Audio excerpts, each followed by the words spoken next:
प्रकरणामध्ये आपण देखील त्यावेळी आक्रमक भूमिका घेतली होती. मात्र या सगळ्या प्रकरणानंतरही अजून बीडमधली गुन्हेगारी कमी होताना दिसत नाही.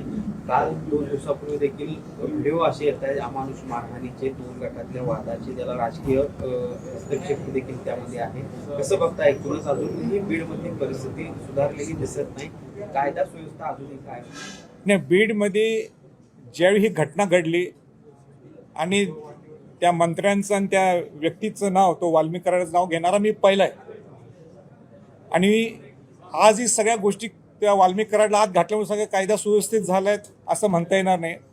कालच व्हिडिओ मला सुद्धा माझ्या कानावर आलेला, मी अजून पाहिला नाही, तो व्हिडिओ पाहिला नाही, पण जो माझ्या कानावर आला आहे की कायदा सुव्यवस्था निश्चित बिघडलेली आहे. ती कायदा सुव्यवस्था ही बिघडू नये, हे महाराष्ट्रात एक वेगळी लाईन लागू नये, किंबहुना ते ज्या पद्धतीने मारणं आणि ते व्हिडिओ शूट करणं हे महाराष्ट्राला हे परवडणार नाही. आणि हा काय सुसंस्कृत महाराष्ट्र नाही. आणि ही सगळ्यांनी म्हणजे मुख्यमंत्र्यांच्या पासून असून दे, विरोधक पक्षातले लोक असून देत, सगळ्यांनी खबरदारी घ्यायला पाहिजे की हे महाराष्ट्राला न परवडणार आहे आणि महाराष्ट्रात ह्या गोष्टी चालून द्यायची नाहीत.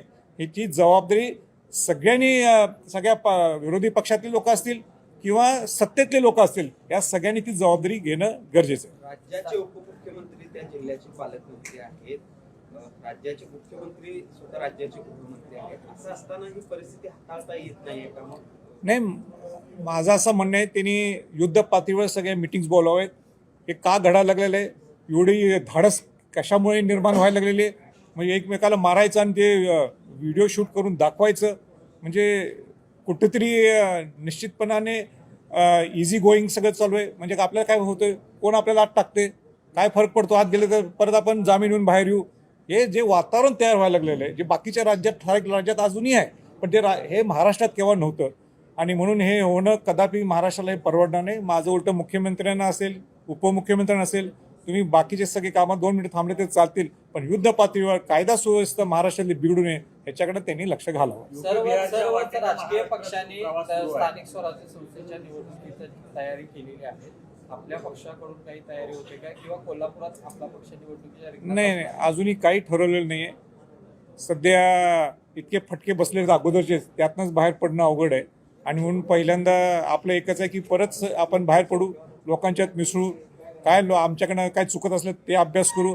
आणि म्हणून सध्या एकच डोक्यात आहे की इलेक्शन लढवण्यापेक्षा पहिल्यांदा आपल्या काय चुका आहेत, लोकांना आपल्याकडनं काय अपेक्षा आहेत, आपण पुढं कसं जायला पाहिजे या दृष्टिकोनातून विचारविनिमय चालू आहे. आजही असं एक चित्र आहे, जे छोटे पक्ष आहेत, जे सत्ताधाऱ्यांच्यावर नाराज आहेत, बच्चू कडू असतील, जे त्यांच्या सोबत होते ते देखील त्यांच्या कार्यपद्धतीवर आता नाराज आहेत.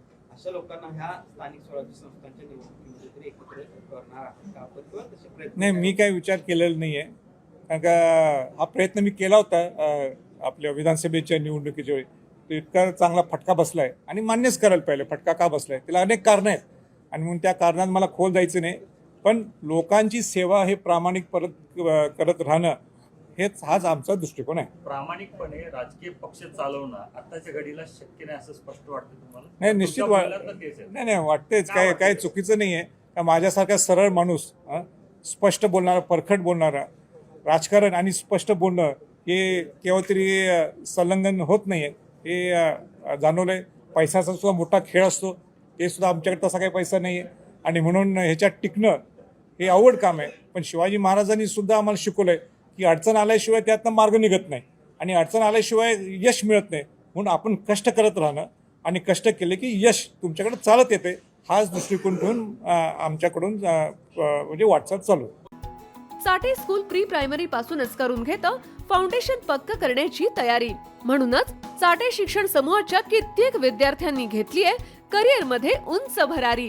2025-26 या शैक्षणिक वर्षाकरिता आपल्या पाल्याचा आजच प्रवेश घ्या.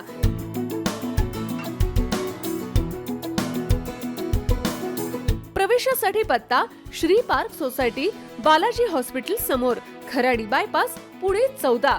संपर्क क्रमांक 9372619453 किंवा 9372619483 किंवा 9372619484. फाउंडेशन उत्तम, प्रगती सर्वोत्तम. Chate foundation, no tension.